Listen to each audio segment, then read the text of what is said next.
नमस्कार, मैं हूं दीपिका और आप देख रहे हैं सीटीएन सिटी हलचल। और सबसे पहले नजर डाल लेते हैं आज की हेडलाइंस पर। नगर निगम प्रशासन द्वारा जगन्नाथ चौक से घंटाघर तक चौड़ीकरण के साथ सड़क निर्माण कराया जा रहा। सड़क निर्माण के साथ ही प्रभावित लोगों को मुआवजा राशि वितरण की कार्यवाही भी की जा रही है।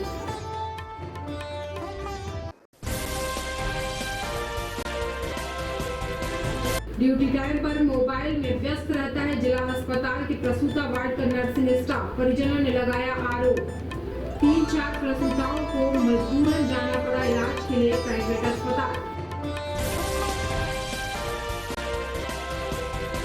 नगरीय क्षेत्र छपरवा में चैत्र नवरात्र पर्व पर धर्म की बयार बह रही है, जहां यहां पर एक और प्रतिवर्ष अनुसार बर्मन मोहल्ला स्थित देवी मंदिर में चैत्र नवरात्र पर्व पर धूमधाम से मनाई जा रही है।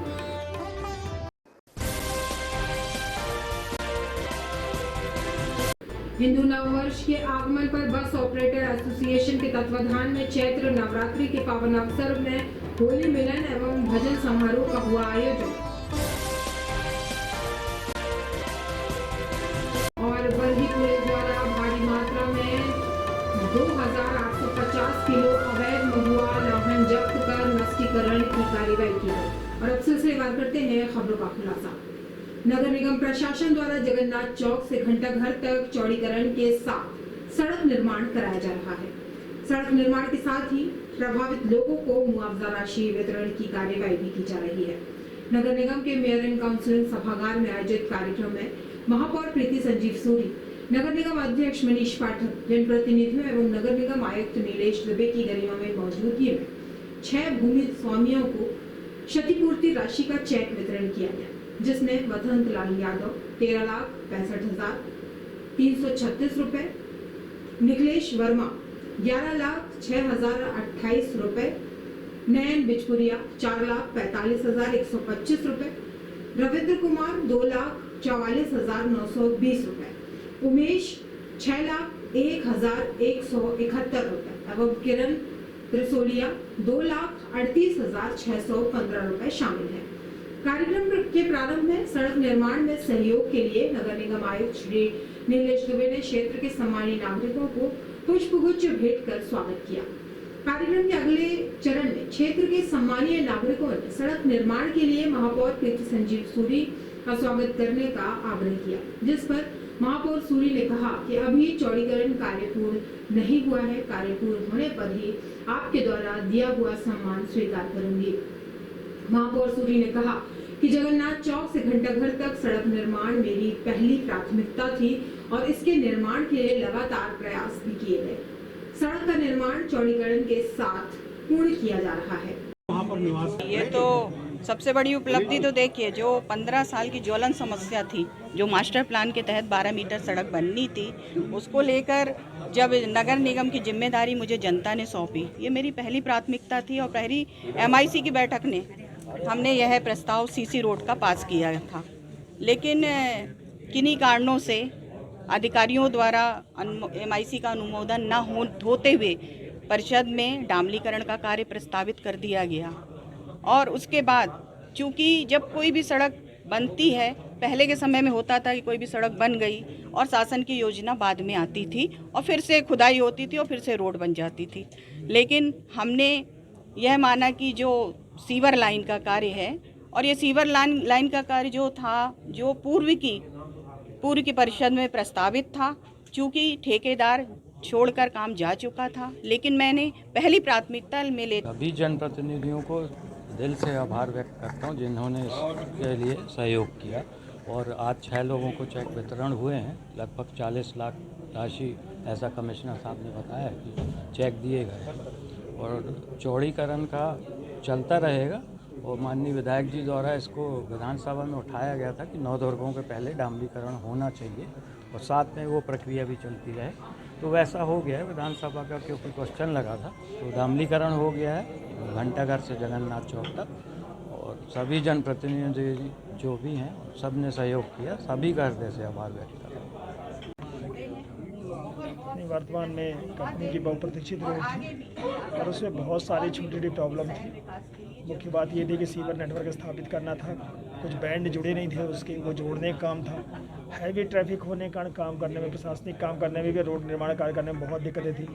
बहुत सारे लीगल मैटर्स थे उस मामले में जो अभी भी चल रहे हैं, बहुत से मैटर उसमें।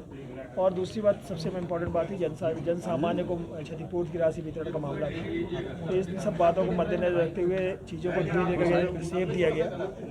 और अभी फ़िलहाल जन सुविधा के हिसाब से पूरा जितने एरिया हमको चौड़ा मिला था उतने एरिया में हमने फुल लेंथ में रोड डेवलप कर दी, नाली बना दी।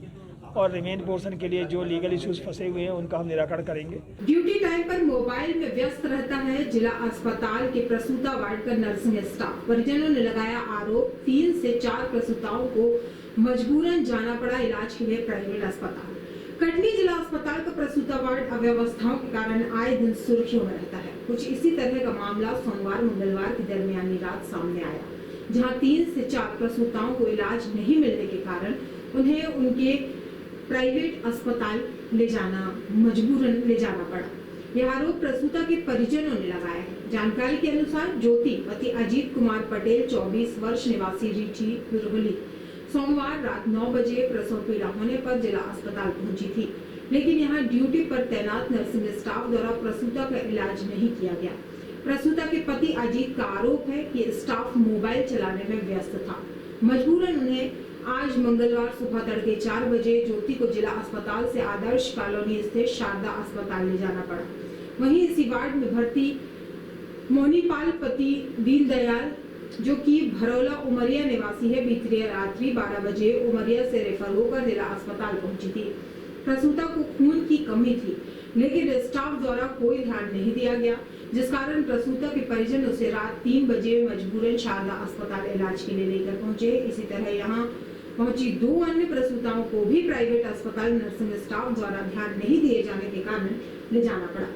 समस्या बहुत बड़ी हो गई थी, गंभीर, इसलिए रात में हम 3 बजे 181 भी लगाए हैं और वहाँ बहसा बहसाई भी हुई है सरकारी अस्पताल में। किस कारणों से हुई थी बहसा? इसी कारण से कि कोई सुनवाई नहीं हो रही थी, मरीज की कोई सुनवाई नहीं हो रही थी। किस लिए आप गए थे वहाँ पे? मरीज क्या, कौन मरीज था आपके साथ? हमारी बहू है, काय के लिए लेके गए? डिलीवरी के पेश में गई थी, फर्स्ट डिलीवरी थी। तो फिर आपने 181 में शिकायत की? 181 में शिकायत की हमने। तो क्या जवाब आया वहाँ से? वहाँ से कोई जवाब नहीं आया। अब फोन आना चालू हो गए हैं कि हम उसका समाहल कर रहे हैं, आपकी सुनवाई करेंगे। क्या नाम है आपका? भारत लाल पटेल। उपनगरीय क्षेत्र छपरवा में चैत्र नवरात्र पर्व पर धर्म की बयार बह रही है। जहां एक और प्रतिवर्ष अनुसार क्षेत्र के बर्मन मोहल्ला स्थित देवी मंदिर में चैत्र नवरात्र पर्व धूमधाम से मनाया जा रहा है, तो दूसरी तरफ क्षेत्र के प्रसिद्ध श्री श्री 1008 दक्षिण मुखी हनुमान मंदिर में चैत्र नवरात्र पर्व की बैठकी से साप्ताहिक ज्ञान महायज्ञ का भी शुभारंभ हुआ। दोनों आयोजनों की वजह से क्षेत्र का वातावरण धर्ममय हो गया। बहरहाल यहाँ धार्मिक आयोजनों की शुरुआत कल 30 मार्च रविवार को चैत्र नवरात्र पर्व की बैठकी पर साप्ताहिक ज्ञान महायज्ञ की शोभा यात्रा से हुई। शोभा यात्रा शासकीय स्कूल के बाजू से स्थित खेरमाई बढ़िया से गाजे बाजे के साथ शुरू हुई और श्री श्री 1008 दक्षिण मुखी हनुमान मंदिर में आकर समाप्त हुई, जिसके बाद ज्ञान यज्ञ का शुभारंभ हुआ, जहां चित्रकूट से पधारे कमलेश प्रसाद पांडे महाराज के सानिध्य में शुभ सिटी निवासी श्रीमती पूनम तिवारी के द्वारा ज्ञान यज्ञ की कथा शुरू की गई। संगीत में ज्ञान यज्ञ पंडित ब्रजकिशोर गौतम के अलावा तबला वादक पारस सोनी और हारमोनियम में संतोष सोनी भी साथ दे रहे हैं।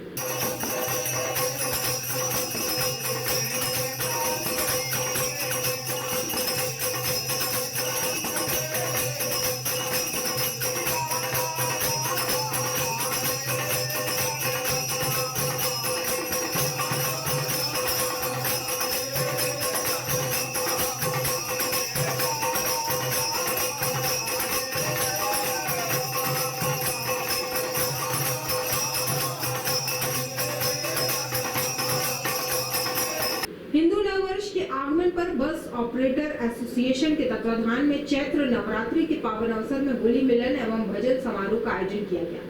कार्यक्रम का शुभारंभ मां शक्ति की आराधना के साथ दीप प्रज्वलित कर किया गया।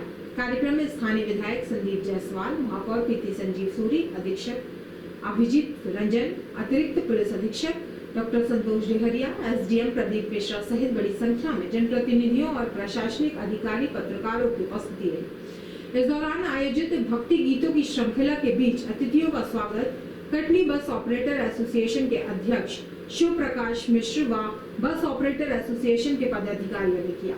इस अवसर पर फूलों की होली खेली गई। सभी ने एक दूसरों से गले मिलकर हिंदू नववर्ष रंग भरी होली की शुभकामनाएं दी। कार्यक्रम में नंदू खंताल, बाल बजरंग रामायण समिति एवं उनकी टीम ने एक से बढ़कर एक भक्ति गीतों से उपस्थित जनों को भावविभोर कर दिया। ईश्वर से यही प्रार्थना करूंगा, ईश्वर हम सब के ऊपर अपना आशीर्वाद बना के रखे। जो मेरी जवाबदारियां हैं, जो आप सब की जवाबदारी है, हमें घमंड से दूर रखे। हम सब मिलजुल कर काम करें। हमारे अंदर जो भी बुराइयां हो, ईश्वर कृपा करे वो सब बुराइयां दूर हो। घमंड से जितना जवाबदारी दी गई उसको पूरा करने के लिए और सबको मिलजुल कर रहने के लिए ईश्वर की कृपा हम सब पर बनी रहे। इस अवसर पर जय सियापति रामचंद्र की, सियापति रामचंद्र की, बोलो माँ दुर्गा की। आज होली मिलन समारोह और आज बहुत अच्छा दिन माता के नवरात्र जो कि आज प्रारंभ हुए हैं और हिंदू नववर्ष भी है आज। आप सभी को बहुत बहुत शुभकामनाएं देती हूँ। साथ ही यहाँ जनगणना के हमारे नंदू भैया सब और माता रानी से यही प्रार्थना करती हूँ। और होली में यही एक कथा है कि प्रहलाद थे, उनके जो पिताजी थे, उन्होंने उसको जो कहना चाहिए जो कि वो सत्य और सही राह पर चलने का काम कर रहे थे, तो उन्होंने उसको मारने का काम किया। तो होली भी हमें यही संदेश देती है और माता रानी भी यही संदेश देती है कि किसी के अंदर कभी अहंकार नहीं होना चाहिए। आज होली मिलन समारोह कटनी बस ऑपरेटर्स एसोसिएशन के निर्वहन में किया गया है। अभी हम लोगों का पहला आयोजन था जो कि एकदम सफल रहा। शहर के अधिकारी वर्ग, विधायक, महापौर सभी की उपस्थिति इसमें रही। अगली बार से हमारा प्रयास रहेगा कि इस कार्यक्रम को हम और अच्छे तरीके से करने की कोशिश करेंगे। नशा मुक्ति अभियान के अंतर्गत पुलिस अधीक्षक कटनी अभिजीत कुमार रंजन के निर्देशन एवं अतिरिक्त पुलिस अधीक्षक संतोष डेहरिया के मार्गदर्शन में एसडीओपी विजय राघोगढ़ वीरेंद्र धुर्वे द्वारा थाना प्रभारी बरही शैलेंद्र सिंह यादव, थाना बरही के बल के साथ मुखबिर की सूचना पर चैत्र नवरात्रों के बाद कच्ची महुआ शराब विक्रय हेतु भारी मात्रा में शराब बनाने की तैयारी चल रही है के आधार पर पारधी समुदाय बहुल गांव खेरहनी में रेड कार्रवाई की गई। रेड के दौरान भारी मात्रा में 190 कंटेनर डिब्बों में, जिसमें प्रत्येक कंटेनर में 15 किलो कुल मात्रा 2850 किलो महुआ लाहन की कीमत लगभग 2,85,000 रुपए को मौके पर मिलने पर जब्त कर नष्टीकरण की कार्रवाई की गई। संपूर्ण कार्रवाई में एसडीओपी विजय राघोगढ़ वीरेंद्र धुर्वे, थाना प्रभारी बरही शैलेंद्र सिंह यादव, एसआई विनोद कांत, एसआई दिनेश गौतम, अजय पाठक, सतीश हल्दकर, उदयपाल सिंह और विवेक अवधेश प्रताप सिंह, संजय पांडे की महत्वपूर्ण भूमिका रही। और आज की जानकारियों में बस इतना ही। कल फिर होंगे हाजिर शहर की ताजा तरीन जानकारियों के साथ। तब तक के लिए नमस्कार।